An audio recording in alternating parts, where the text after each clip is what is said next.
देव श्री गणेश देव श्री गणेश देव श्री गणेश देव श्री गणेश। आ गए हमारे प्यारे गन्नू बाबा। और उन्हीं के साथ में आई एक और रिक्वेस्ट एक लिसनर की जो अपने बच्चों को कहानी के जरिए सुनाना चाहती है गणपति हमारे प्यारे गन्नू बाबा की जीवन का महत्व। उन्होंने मुझसे रिक्वेस्ट करी कि प्रेरणा आप अपनी कहानी के ज़रिए क्या मेरे बच्चों को सिखा सकती हैं कि क्यों गणपति बप्पा जो हैं हमारे उनको सबसे परम स्थान दिया जाता है और उनसे कहानी से उनके जीवन से जुड़ी हुई एक कहानी आप कहें और हम तो मानेंगे ही मानेंगे। उससे पहले मैं एक चीज़ आप सबसे पूछना चाहती हूँ, क्या आप जानते हैं गणेशा नाम जो है उसमें भी एक अपना महत्व है। गणेशा 2 शब्दों से मिलकर बना है, गण प्लस ईशा। गण मतलब पूरा ब्रह्मांड सब लोग, प्लस ईशा मतलब भगवान यानी कि लॉर्ड ऑफ कॉमन मैन। इसीलिए गणपति बप्पा हम सबको इतने ज़्यादा चहेते हैं, हम सबको इतने प्यारे हैं। उनके जीवन से रिलेटेड मेरी सबसे प्यारी कहानी जो मेरी दादी माँ ने मुझे बचपन में सुनाई थी वो कुछ इस तरह से है। एक बारी गणपति अपने भाई कार्तिकेय के साथ में जंगल में घूम रहे थे। जैसे सब भाई बहन होते हैं आपस में वो लोग भी लड़ रहे थे क्योंकि उन्होंने देखा था एक मीठा सा प्यारा सा सुंदर सा दिखने वाला फल। दोनों भाई कह रहे थे ये मैं खाऊंगा तुझे नहीं दूंगा, मैं खाऊंगा तुझे नहीं दूंगा। लड़ते लड़ते दोनों चले गए शिवा और पार्वती जी के पास। जाकर के उन्होंने अपनी दुविधा अपने माँ बाप को बताई। शिवा ने जैसे ही वो फल को देखा वो उसका महत्व उसकी महानता जान गए। उन्होंने कहा अरे ये फल तो उसी को मिलता है जो इसका हकदार हो, क्योंकि इस फल को खाने से मिलती है दूरदर्शिता, विजडम और इमॉर्टैलिटी। उन्होंने कहा अगर तुमको ये फल चाहिए तो मैं एक आपको टास्क देता हूँ।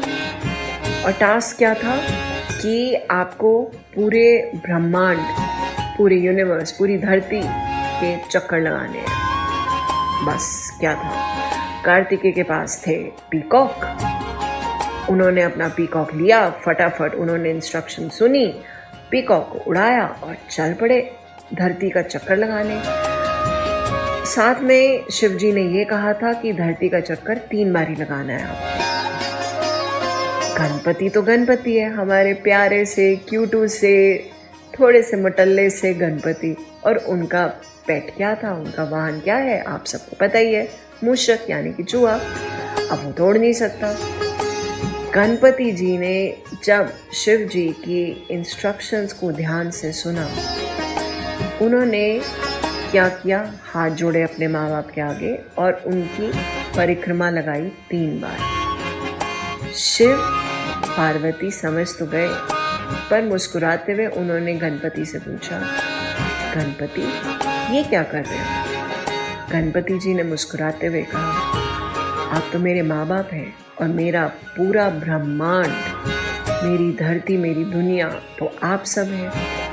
मेरी धरती, मेरी दुनिया आपसे शुरू है और आप ही पे ख़त्म है। शिव जी मुस्कुराए और उन्होंने कहा तुम ही हो इसके असली हकदार।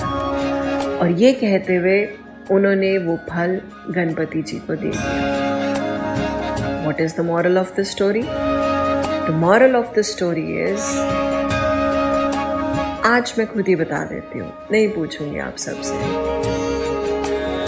गणपति जी ने एक तो दिखाई अपना प्रेजेंस ऑफ माइंड कि जो शिव जी ने इंस्ट्रक्शंस दिए थे उन्होंने उसको ध्यान से सुना।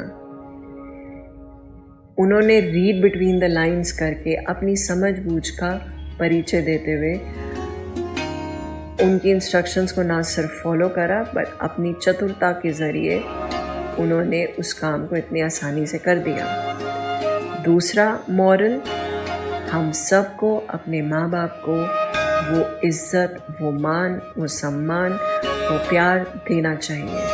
जिसके वो हकदार हैं, जो आजकल कहीं विलुप्त हो रहा है। तो आइए मिलकर अरदास करते हैं गणपति जी को कि इस धरती से जो माँ बाप का आदर ख़त्म हो रहा है, प्रेम ख़त्म हो रहा है, वो वापस गणपति जी इस गणेश चतुर्थी हम सबके जीवन में, हम सबके घरों में वापस लेकर आए और हम सबको अपनी तरह विजडम का आशीर्वाद दें। और मैं तो चली अपने प्यारे गन्नू बाबा के लिए प्यारे प्यारे मोदक लेने।